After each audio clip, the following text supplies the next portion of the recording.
Yay. It was just a doll that didn't move, like its arms didn't flop out or anything. It was just a doll like this.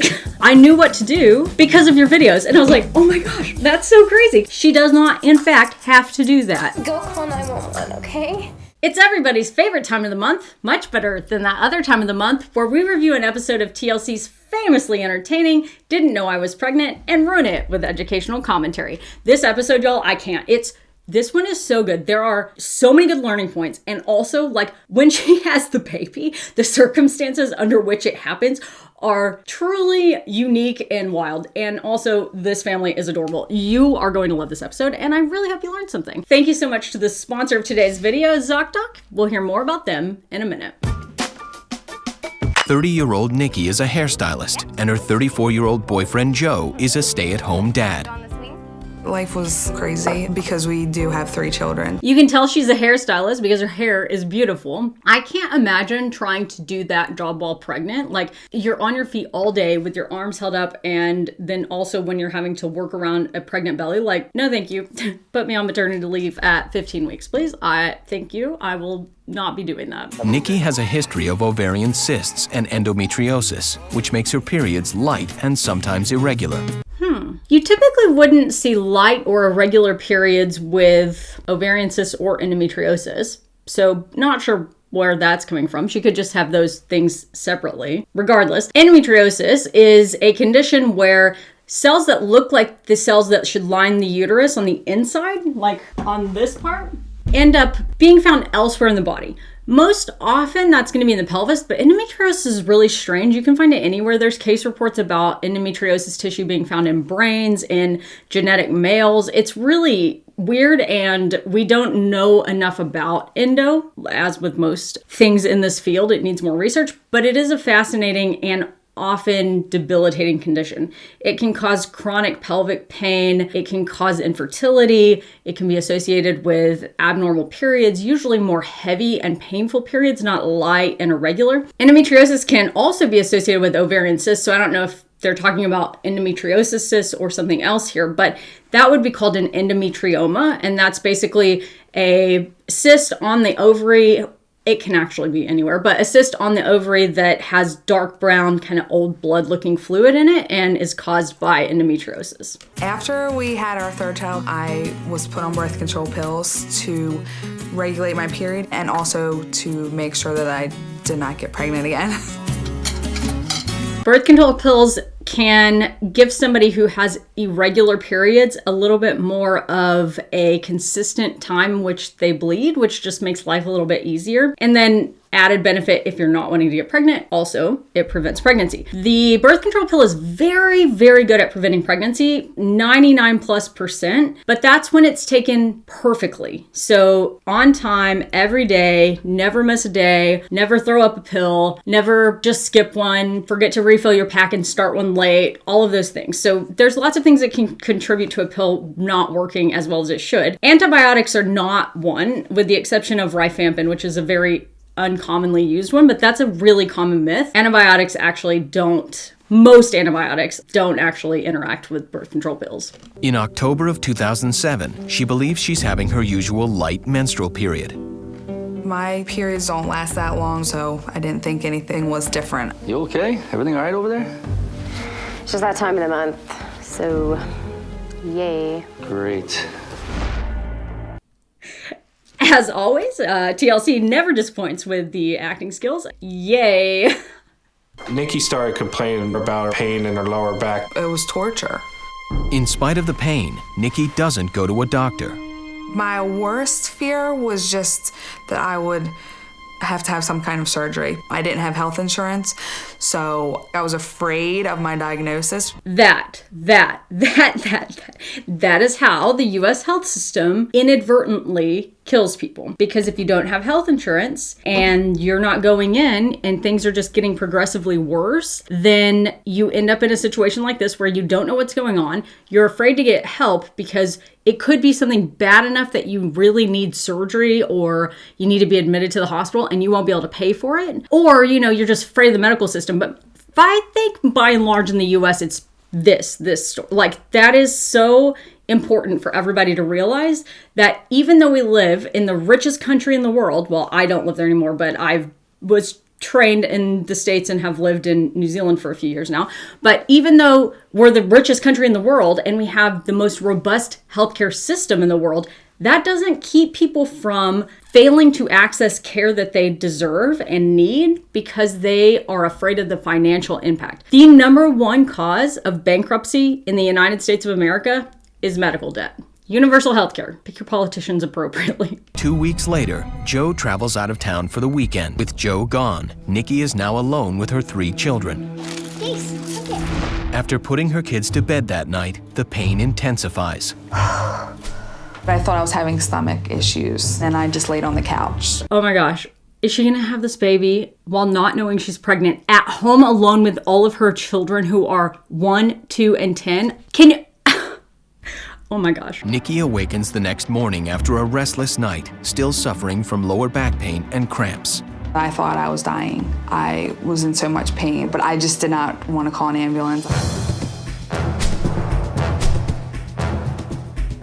She's still not, she's not calling an ambulance because she doesn't want to pay for it. Or she was worried that she can't and it'll bankrupt her family. Like, this is ridiculous. This episode is so good. This is such a great representation of how U.S. healthcare can be incredibly detrimental to people. I feel so bad for her. I shut my bedroom door because I was just trying to be quiet because I didn't want to wake anybody up. The pain is so overwhelming that Nikki's cries wake up her son, Joel. Mom, are you okay? True or false? You should eat twice as much as normal during your pregnancy to ensure a healthy baby. The answer when we return. As a doctor, I want people to have access to compassionate and reliable healthcare. Unfortunately, our medical system is not set up to do this well. Sometimes it honestly just feels easier to put off care you know you really need because finding a provider who can see you and takes your insurance can feel like an insurmountable feat. And if that's how I feel as a doctor, I cannot imagine how difficult it is to navigate this system if you don't have any medical background or experience.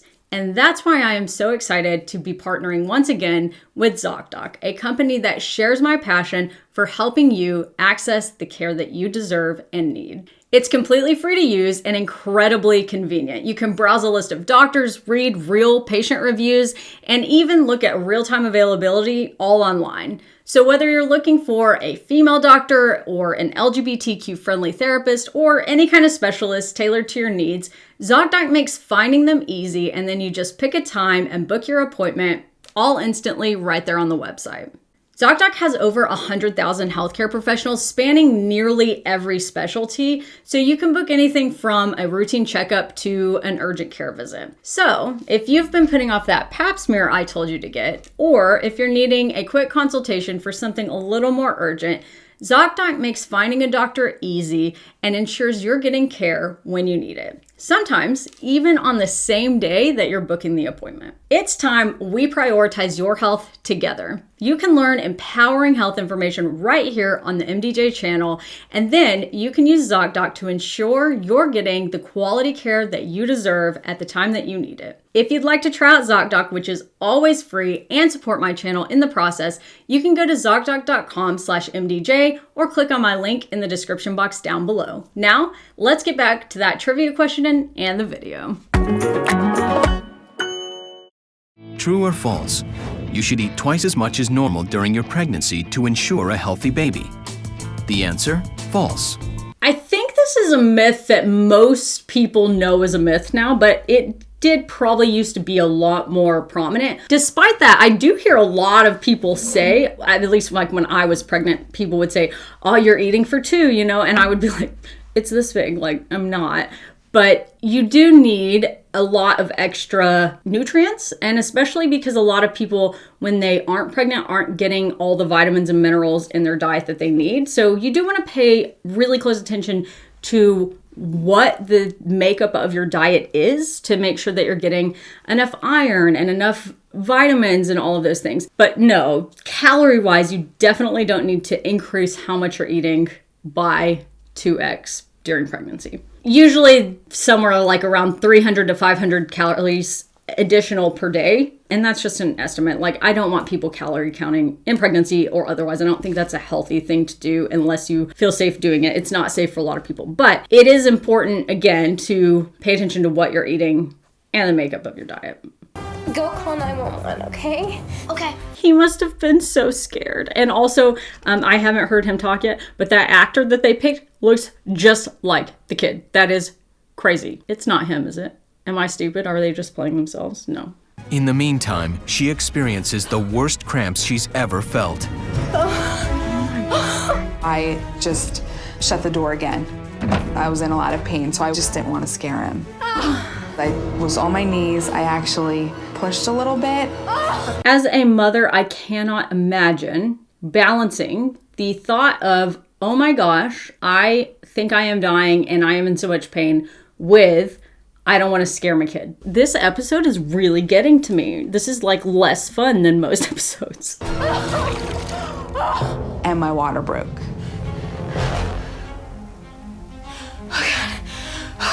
I really freaked out because then I knew that I was in labor. Oh my gosh. Okay, that's really interesting. Do you think in the back of her head somewhere she was kind of thinking like, oh, maybe this is labor? Because I think a lot of people who even are pregnant and their water breaks, they wonder if they just peed themselves or something. Surely she had like a little inkling that that's what was going on if her immediate thought was, I'm in labor. While Joel stays in the hall, Nikki isolates herself in the bedroom for fear of frightening her son. It was really bad. It was bad. The mother of 3 is now fully dilated and ready to give birth alone, kneeling on her bedroom floor. I had my hand ready to cradle the baby. She's so pretty. Every time it goes back to her, I just keep thinking how beautiful she is with her red hair. Sorry, I'm distracted. She also has such beautiful hair. I'm in love with her hair. Within minutes, Nikki vaginally delivers a baby boy, but she doesn't hear a sound. I was very scared to look down because since I had not felt him during the pregnancy and I didn't know that I was pregnant, I thought that there was no way that he could be alive. I don't think we've had someone so distinctly say that, like, I was afraid to look at the baby because I was afraid he was actually stillborn. Oh my gosh, that is also horrific. This episode I have a very, like, love-hate relationship with. It's just getting to me a little bit. Okay, also, here, when they showed the baby, like, right after she had delivered it and it was the fake baby, I like how they didn't even, like, try to make it look real. It was just a doll that didn't move. Like, its arms didn't flop out or anything. It was just a doll like this. And I rubbed his back a little bit and he cried. It's not uncommon that immediately after birth, it takes a little bit of time for a baby to cry. Sometimes they just need a second to acclimate. So most babies don't immediately scream when they come out. A lot do, but if they don't, that's not immediately alarming. It definitely gets our attention and we pay attention to it. But I find that that's something important to tell people because often someone will have a baby and if it's their first baby, they will be really worried something is wrong if the baby doesn't immediately cry. And they don't always have to. But if you were in this situation and you were by yourself or with someone that was having a baby unexpectedly or something like that. Oh, by the way, I have a story about that. Hang on. So when baby comes out, first thing, straight skin to skin, right on mom. You don't need to worry about the cord. It's fine. There's no harm in leaving the cord attached. And in fact, it probably has benefit. Well, we know that delayed cord clamping has benefit. So just leave it. Don't worry about the cord. And then skin to skin, cover up baby, keep baby warm. The best, most warm place is going to be mom's chest. And then, kind of rub the back, stimulate a little bit if baby's not crying to try to get baby to start crying. Obviously, call for help as well. Okay, story time. Somebody emailed me and said that they were in a situation where someone had a baby unexpectedly and like out in public, and the person knew they were pregnant, but they just went into labor quickly and had a baby. And they emailed and said, like, I knew what to do. Skin to skin, don't worry about the cord, stimulate a little bit, keep baby warm. Because of your videos. And I was like, oh my gosh, that's so crazy. Because I always say in these, if it ever happens to you, and in my head I go, this will never happen to anybody watching these, but I just thought that was so cool. I opened the door to give my mom the phone and she had a baby. Oh, sweet boy. I opened the door to give my mom the phone and she had a baby. When Joel walked into the room, his face was just like... Can you tell them that Mama just had a baby? My mom, I think she just had a baby. The EMTs are en route, so Nikki will have to cut the umbilical cord herself. No, she doesn't. We just talked about this, TLC. She does not, in fact, have to do that. He went and got a shoelace from one of his shoes. The operator instructs her to tie the cord 6 inches from the newborn's belly. I kept apologizing, and I just was like, Joel, I'm so sorry that you have to do this. I'm so sorry, buddy. And he's like, it's okay, but ew, it's gross. It's okay, but ooh, it's gross. Yeah, so for learning purposes, don't lay the baby on its tummy on the floor. Just here. It's game. That I just keep looking at that baby and thinking, he's so cold. Please hold him. EMTs arrive as soon as Joel finishes tying off the cord. How you doing? Okay. Here, can I have the clamp? The EMT said that everything looked great, that he was a healthy baby. Amazingly, with no prenatal care, the 6-pound, 8-ounce baby is found to be full term and healthy. Wow. After less than 2 days in the hospital, both Nikki and baby Jack return home. I was supposed to pick Joe up that Name was morning. Baby He had a cell Jack. phone, but That's it so was sweet. out of minutes. So I had no way of getting in touch with him. Oh my gosh, she couldn't get a hold of her partner. He's gonna come home and she's gonna be like, oh my. Okay, I love this episode. Sorry, I think I'm maxing out my audio. This is great. I love this so much. Oh my gosh. Can you imagine going on a little trip? Your partner at home had been not feeling so hot for a while, and you left with 3 kids and you came home with 4. Nikki does manage to get a hold of her father. He's able to personally deliver the news to Joe, who quickly rushes home. Hello? Hi. Oh my God. Hi, meet your son. Surprise. And it just didn't register, and I'm still like a baby. I mean, I'm thinking, what the heck did she do? Adopt one? I can't believe I missed it. Did she adopt one? Yeah, in the 2 days you were gone, she was like, I'm, adopted a baby while you were gone. I would think, someone called the police. This woman has stolen this child from somebody. But how could a mother of 3 not know that she was pregnant? I was surprised. My mom didn't look pregnant at all. With my other children, I had morning sickness the first 3 months. When I was pregnant and didn't know it, I did not have any morning sickness. There's some interesting research into not really morning sickness as much, but pregnancy cravings that suggests that a lot of them might be purely cognitive, because you kind of see this phenomenon where people don't really have these intense and strange cravings, and also cravings vary culturally. So it's just interesting research. I don't know that we know for sure. Another thing I was going to say has left my brain, and I have offloaded completely everything that was inside of it. Please hold.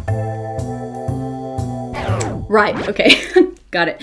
Birth control pills. So she must have continued taking them through the pregnancy. So this is a situation where if you're taking them, it wouldn't usually be inherently harmful. We wouldn't want people to stay on them if they knew they were pregnant, but it's not like they're medications that cause birth defects or anything. But what happens with a birth control pill, when you get to the end of the packet, you're on these pills that have progesterone in them, or a type of progestin in them. And then when you take the sugar pills for the week, or you skip however many days, whatever your pack looks like, usually it's 7 days of a sugar pill, then those hormone levels suddenly drop, and it mimics this drop in progesterone that you see at the end of a cycle.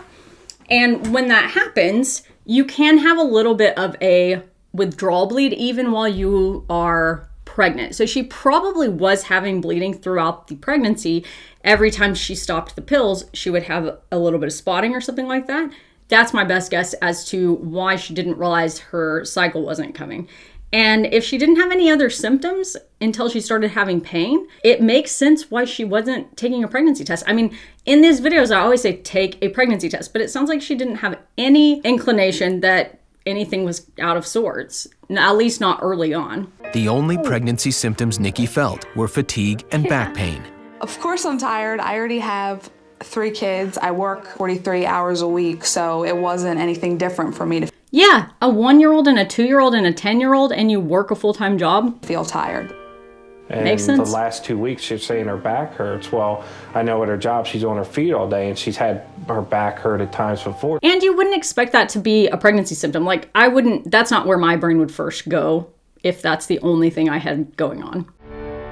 Luckily, baby Jack was not harmed by Nikki's dieting or the lack of prenatal care. Not getting prenatal care does increase the risk of the pregnancy, particularly risk of a baby coming early or a high-risk condition being missed or things like that. But even so, most of the time it's going to be okay because most of the time everything goes fine. It's just when it doesn't, it doesn't. But there is a statistically significant increase in risk to both the person who's pregnant and the baby if they are not receiving prenatal care. Today, Jack is a healthy 9-month-old baby. Hey, Joel, remember me? I used to be so much smaller. And Jack's definitely a miracle baby. That's why he's how he smiles. He's meant to be here. I think He's so cute! I can't! everyone is happier now that Jack is here. Nikki and Joe are proud of their son Joel, who helped deliver his youngest brother. I never thought I could do anything like that. I have a wonderful, healthy, happy baby. I have a hero in my oldest son, Joel. Oh, that's so sweet. He'll be telling this kid that story the rest of his life. Every time that kid does something wrong to make his brother angry, he'll be like, you're only here because I was around to help you come out safely and tie off your cord and talk to 911. So give me my things back. Stop doing that. I hope that you learned something today. If you did, tell me what you learned down in the comments. Don't forget to check out ZocDoc, the sponsor of today's video. And if you're not subscribed and you want to be, hit that subscribe button because we'd love to see you next Monday.